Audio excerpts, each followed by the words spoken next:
kasimanwa. Subukan na natin to kung successful tong ating ginawa. Subukan natin turn on.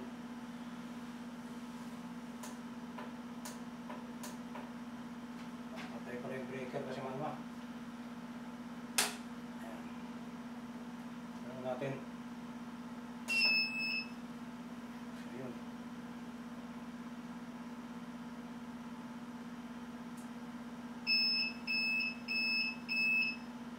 Tingnan natin mga parameters nito kung ano yung mga nakaset up dito. 13.5 yung ating voltage ng battery, 86%. Hindi ko na sure kung accurate ito. 45 degrees yung ating temperature.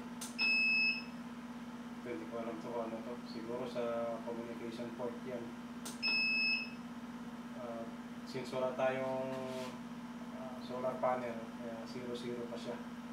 Bali, to follow na lang yung solar panel natin. Ito yung sa harvest natin pag may panel na tayo. Ito naman yung maximum current ng charging nitong yung PPT niya, 60 amps. Ito yung voltage ng output, 230, 60 Hz. Since wala pa tayong input na nakasaksak, kaya 0-0. Mamaya titingnan natin, subukan natin. So, open muna natin yung parameters. Kung ano yung setting dito.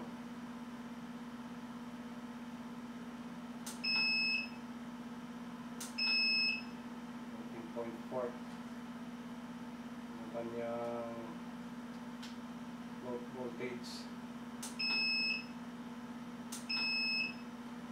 Ito naman yung kanyang disconnect pagka nalobat yung ating battery. Ito yung kanyang recovery voltage. Tapos yung charging ng ating AC line, 13.8. Pagka umabot na siya dyan, babalik na uwi siya sa battery. Ganyan din yata yung charging ng ating solar panel. Babalik na siya sa battery pagka inabot na yung 13.8. Ito naman yung, hindi ko sure kung ito yung disconnect din yata ito. Or ito yung voltage na papasok na sa AC pag umabot na siya ng 12 volts. Makaganon nga siguro yun. Ito naman yung ating frequency. Ito yung ating voltage, 30 volts. Babalik ulit sa A0. Tapos babalik ulit tayo dun sa main display. Yan. Output. So, subukan natin saksak. Subukan natin yung AC line.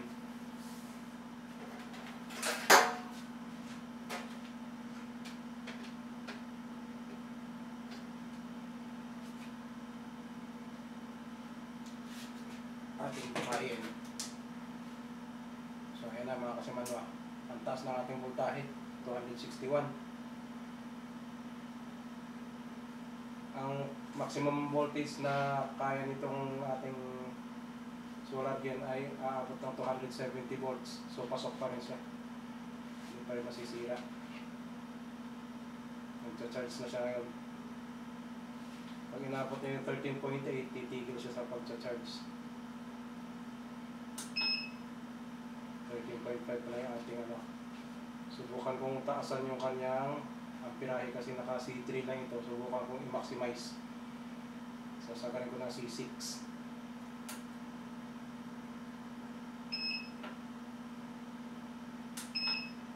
Ito.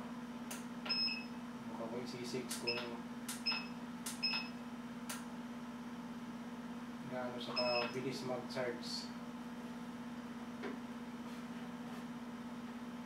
Dahil sa ito is Smart BMS ang ating nakabit, subukan ko rin sa aking cellphone yung application.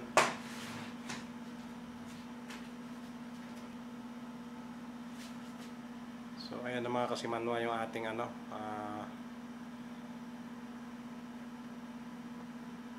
sa ating BMS. So subukan natin dito.